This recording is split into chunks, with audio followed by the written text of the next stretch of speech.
When I first moved to Bedwellty Pits about 5 years ago, I was shown an old picture of the coal mines and then told that the plateau was made up of old slag from different steelworks and the debris from the coal mines. But what intrigued me the most was the way that the mosses and lichens had made these strange rocks their homes. Colonies of red ants have moved in that dig intensive burrows underground like the old miners and deposit the dirt in these lumps that look like large molehills. But also, the ants decorate the top of their mounds with the most beautiful flowers, grasses, mosses and lichens. I was told that 30 years ago, this entire valley was a black landscape and the river was rotten. But now, nature has taken it back and there are now even brown trout in the river and people come and walk their dogs around the valley due to its beauty. I've decided to find out more about the history of the area from someone who can remember Bedwellty Pits in its prime, to get a better idea of how the valley looked before nature took it back. Hello, how are you? Hello. Are you going to tell me about Bedwellty Pits? Well, and yes. the history? You know the road that runs down past Bedwellty Pits?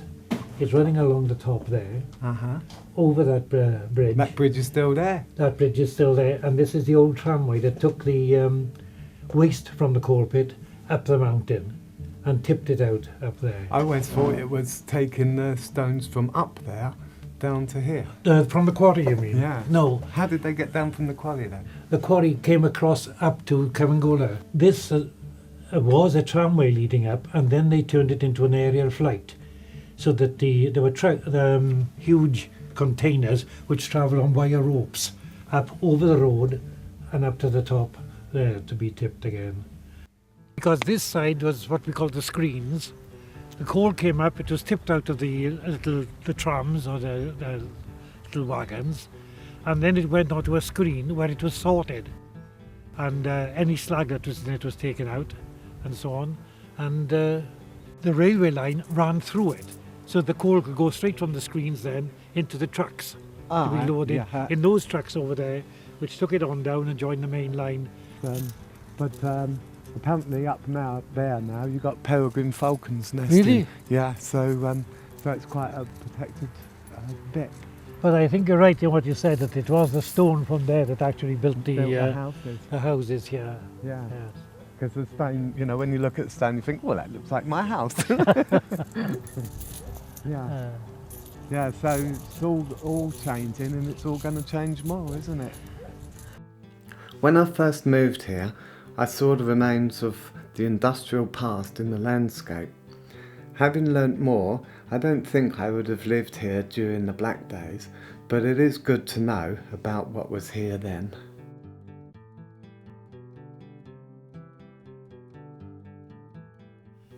"5 days ago, on holiday now, a muttered conversation between Grandpa and Grandma.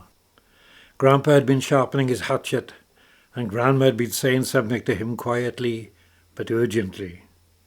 'It'll have to be tomorrow,' he said. 'Let's hope it's fine.' Tomorrow dawned damp and grey. Our hopes of going out were low, but to our surprise Mum said, 'It's not too bad out. Put your caps and coats on and get some fresh air. I don't want you under my feet all day.' Delighted but bemused, we seized the opportunity and ran, we always ran, up to the other rows, but there was no sign of any other boys, kept in because of the weather, we supposed. John and Emlyn seemed to know something that I didn't, and I pestered them to tell me. 'Well, why do you think Grandpa's sharpening his hatchet?' said Emlyn. I had no idea. 'What will we have for Christmas dinner?' said John impatiently. 'Sprouts and Swedes and cabbage and potatoes. Oh, no, the goose. Grandpa's going to kill a goose.' 'We'll keep watch,' said John. 'He did it last year in the yard. Mum sent us upstairs, but we watched through the window. You had your nose in a book as usual.' 'We can't go back,' said Emlyn, 'or we'll be in trouble, but we can see him get the goose.' We went and hid near the garden. A squawking and a frantic flapping of wings.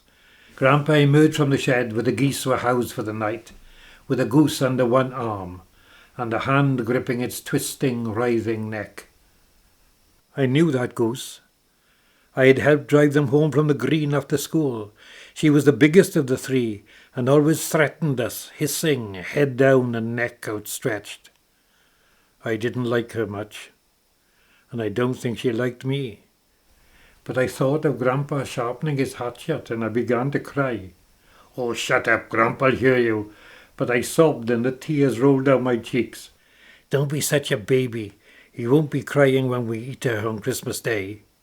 But I promised myself that I wouldn't eat any. As we passed the shed on the way to the gate, I caught a glimpse of something white through the window. I looked again. It was the goose, hanging upside down by its tied feet, and it had no head. Grandpa had cut his head off. I burst into tears and ran indoors. "I don't want to go with Grandpa. He's killed the goose." And I saw in my mind those strong, clever hands and the hatchet, and heard the thud as it fell, and the goose was dead. "Come and sit on the couch with me," said Nine, and she put her arm around me, hugging me close. "I know," she said, "it seems awful cruel, but we've got to eat, and that's why we keep them. The chickens lay eggs, we eat some, and we keep some, so we'll have more chickens. We make broth and stew when we use beef or lamb from the butcher. The bacon you had for breakfast this morning came from one of our pigs. We have to have proper food from somewhere and make sure we don't go hungry. It's like the garden, where we grow potatoes, swedes, carrots, onions, leeks and cabbage. I know it seems cruel, Bach, but it's the way we have to live. We couldn't afford to keep them as pets, but we look after them well as long as we have them." I felt a little easier in my mind. I could understand the eating. The smell from Mam's oven would give anyone an appetite. It was the killing that upset me. "Now off you go," said Mam. "Grandpa'll be wondering where you are." I ran quickly up the yard, keeping my eyes on the ground as I passed the shed, and got to the feeder as the boats were being launched.